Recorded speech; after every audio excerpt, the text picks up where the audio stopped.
So hello and welcome friends to our channel Intro Mech, where we discuss about basic mechanical engineering concepts and many other things which are related to the automation industry. So guys, we have started our new series which will be related to special mechanical devices, and in today's session we will see about the rotary indexers, which are also called as rotary tables. So without wasting time, let's get started. So first thing, what is a indexing table, which is also called as a rotary table, turntable, or dial table? So as you can see in the picture also, you can see here a simple application. There is a disk which is being rotated with this motor and some mechanism over here. So that is nothing but a indexing table in simple words. So how we can utilize this? So in case of automation, it might happen that there are several processes and we want to combine these processes. We want to have very what we can say very tight cycle times. So in those kind of applications, these turntables are very useful.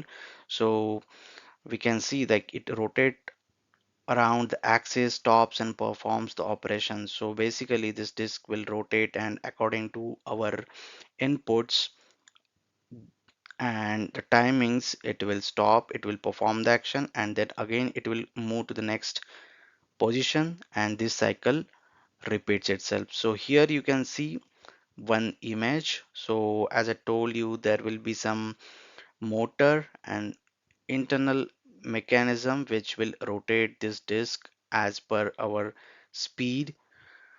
Then in this case also we have different designs. Here you can see the disk on which we need to mount our plate, and then we can have different operations on that. Now here you can see this is called as a ring type index table, because this is kind of a ring section, and it has a hollow section inside.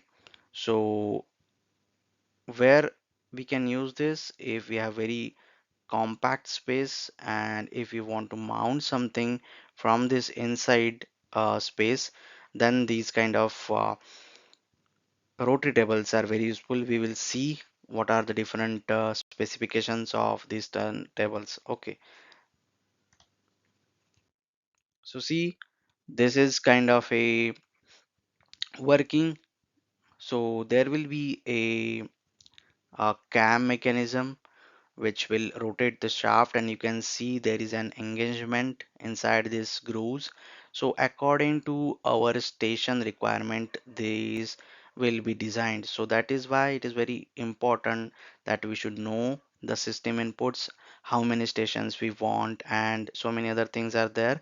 So depending on that, the this indexer is designed, and we will buy this indexer. So like how to select the proper indexer, then there are main parameters like weight, load of the components which are being moved, as well as the inertia effect starting and stopping the masses involved. So this is very important point. It might happen that sometimes we neglect the inertia, but that affects a lot.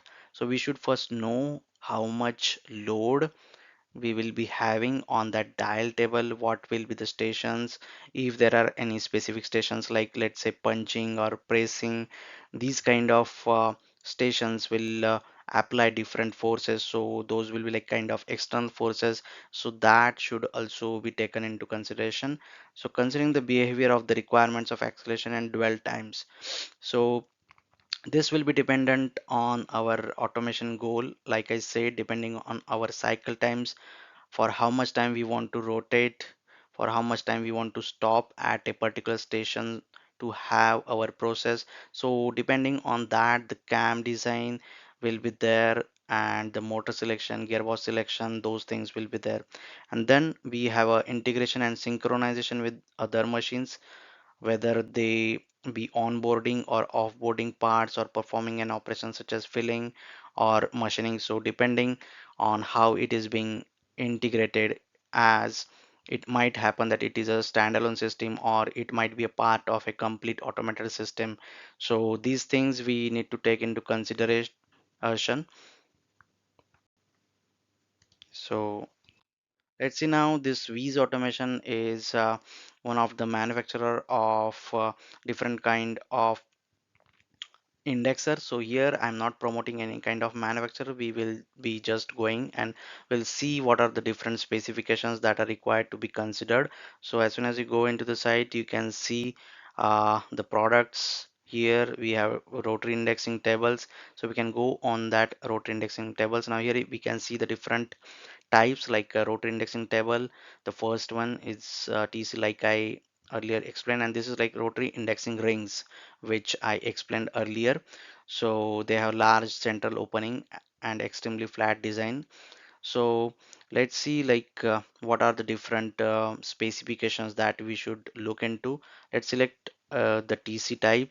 So as soon as you select, here we can now see the TC rotary indexing table. We can read some information which is given over here, and what are the benefits, like highest precision, then it can withstand high loads, compact and space saving, long service life. Then technical features, so drive a high precision barrel cam.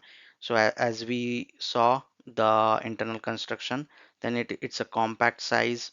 So here there are different specifications like TC 120, GTC 150T, TC 220T. So here the main technical data that we should look, like axial runout, so radial runout, what is the central opening, then maximum axial dynamic force, how much it can take, then the indexing precision, this is one of the important parameter we should look into, and this is like plus minus 45 arc seconds, and that will be around, I guess, 0.012 degree. So that is kind of its stopping accuracy, we can say, whenever we index from one station to another station, in how much degrees it will stop, or how it will achieve the next position repeatedly. So that is nothing but its precision. So that will play an important role. So this is kind of a small tool where you can see what are the different parameters, like a drive position. So the drives can be differently oriented, and depending on our space consideration, how we want to mount it into the machine, we can select different drive positions. Then we have stations, how many number of stations we want. So depending on this, the indexer will be designed. Then the speed levels, these are kind of different inputs we need to consider. Then the mounting position, whether we want a horizontal, vertical, and then it will create some 3D model.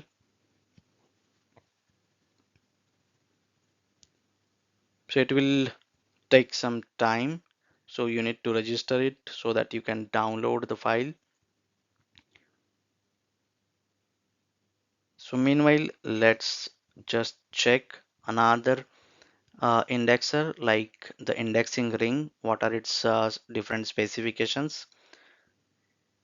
So let's check it out, another table. So this is the rotary indexing table. Now let's go to rotary indexing ring, and we can check out what are its benefits and specifications.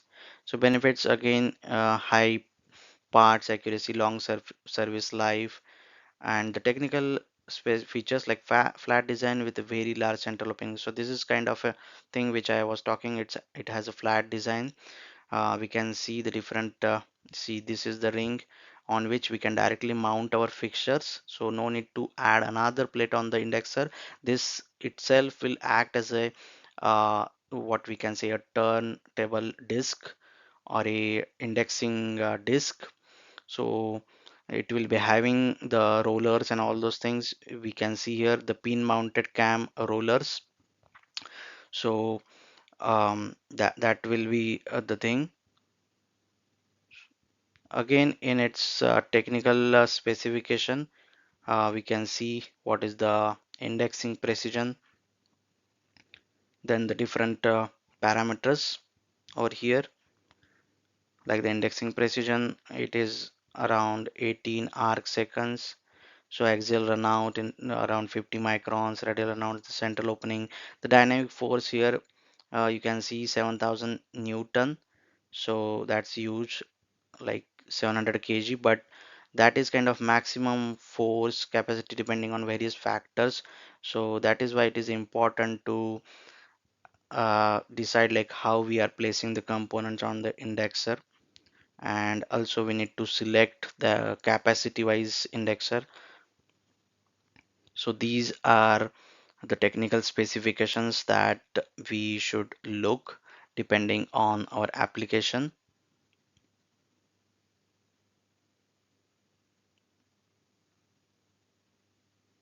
the axial runout and many other things. So let's see now. Here you can see the 3D has been generated over here, and there are different options. Also you can check out the sizes, how much size it is, so that you can see whether it will get fitted in your assembly or not. So this is kind of a simple tool